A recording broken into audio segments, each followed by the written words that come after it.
Ever been frustrated by an unresponsive Excel spreadsheet? You are not alone.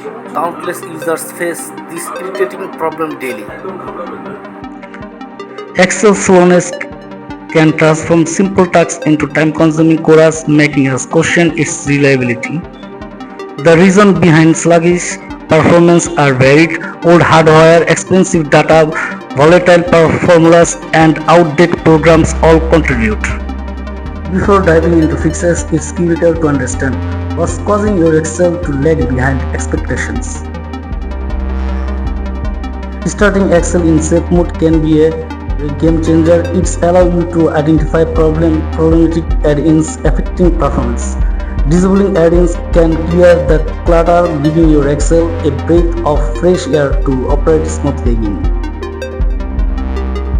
Another quick tip: turn off hardware acceleration, as it often interferes with Excel's functionality and speeds things up. Eliminating of unused formulas like sumifs and VLOOKUPs can dramatically improve responsiveness, so consider converting them into static values. If the performance issues persist, don't hesitate to utilize the advanced MS Excel repair tool to restore your files effortlessly. Excel can be a powerfully alloy. Let's ensure run its best, optimize its performance today, and unlock its true potential.